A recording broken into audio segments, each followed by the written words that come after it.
میروی صاحب یہ ارشاد فرمائیے کہ حدیث شریف میں ہے کہ سرکار نے فرمایا کہ کلمے کو کثرت سے پڑھو اور اپنے ایمان کی تجدید کرو، تو اس سے کیا مراد ہے سر؟ جی بالکل پروفیسر صاحب، دیکھیں جیسے کہ پہلے بھی حدیث مبارکہ بیان ہو چکی ہے، جی، افضل الذکر لا الہ الا اللہ وافضل الدعاء الحمدللہ، الحمدللہ، ٹھیک، یہ الفاظ بھی ہیں اور بخاری شریف میں اس طرح بھی ہیں، افضل الذکر لا الہ الا اللہ وافضل الدعاء استغفر اللہ۔ بالکل ٹھیک ہے، کلمہ شریف کو بار بار پڑھیں اور اپنے ایمان کی تجدید کریں، جی، یعنی بار بار اپنے ایمان کو تازہ کریں۔ سبحان اللہ۔ اب روزمرہ کی گفتگو میں جو ہے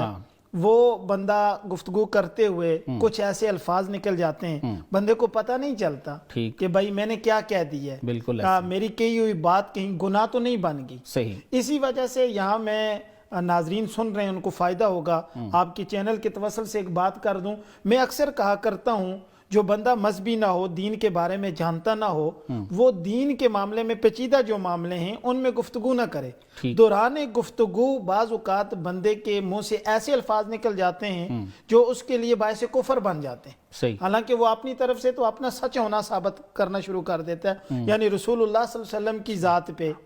یہ جو حضور کے علم غیب پہ بات ہو گئی، حضور کے حاضر و ناظر پہ بات ہو گئی، حضور کے نور و بشر پہ بات ہو گئی، سرکار پہ رائے دینی تو منع ہے، حدیث شریف ہے۔ بالکل۔ ہم جو ہے نا اب دیکھیں ہمارا ایک المیہ بن چکا ہے کہ ہم دین کے الف کے بارے میں بھی نہیں جانتے، ہمارا وہ مشعلہ ہی نہیں ہوتا، ہماری وہ فیلڈ ہی نہیں ہوتی، لیکن رہنمائی کر جاتے ہیں ہم یعنی آپ دیکھیں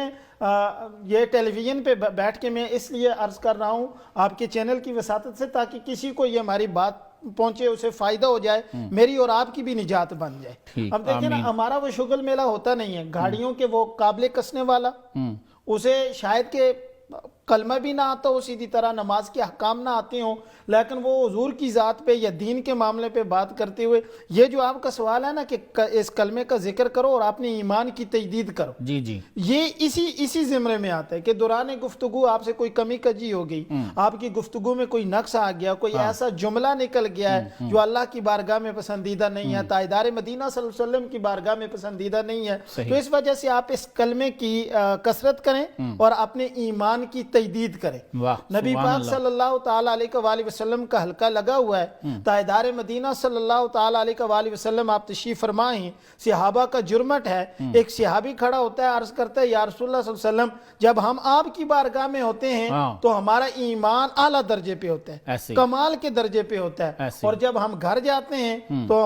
ہمیں جو ہے مختلف وسوسے آتے ہیں، مختلف معاملات ہوتے ہیں، ہمارے ایمان کی نوعیت وہ نہیں رہتی، یعنی ہمارا ایمان گھٹتا اور بڑھتا رہتا ہے۔ تو نبی پاک صلی اللہ تعالیٰ علیہ وآلہ وسلم نے فرمایا کہ ایمان گھٹتا بڑھتا رہتا ہے، مومن کی ایسی بات کوئی نہیں ہے، اپنے ایمان کی تجدید ایمان کرو، یعنی اس پہ آپ کلمہ طیبہ کا بار بار ذکر کیا کرو۔ اس کلمہ طیبہ کی پروفیسر صاحب قبلہ اتنی فضیلت ہے جتنی کوئی بندہ بیان کرنا چاہے بیان نہیں ہو سکتی، اس کے فیوز و برکات و ثمرات اتنے ہیں اگر بندہ ان کو حاصل کرنا چاہے حاصل نہیں کر سکتا۔ یہی وہ کلمہ ہے جو ہمیں نبی پاک صلی اللہ تعالیٰ علیہ وآلہ وسلم کے غلاموں میں ہمارا شمار فرماتا ہے، اور یہی کلمہ ہے حدیث پاک کے اندر آتا ہے جس کا آخری کلام ہوگا لا الہ الا اللہ، سبحان اللہ، اور اللہ تبارک اس کا خاتمہ اس پہ ہوگا، وہ تازہ ایمان کے ساتھ جائے گا، تازہ ایمان کے ساتھ جائے گا، جس کا خاتمہ ہوگا لا الہ الا اللہ محمد رسول اللہ، اللہ تعالیٰ اس کو جنت میں داخل فرمائے گا۔ یہی تو اس کلمے کے، یہی آپ کے سوال کا جواب ہے۔ بالکل ٹھیک۔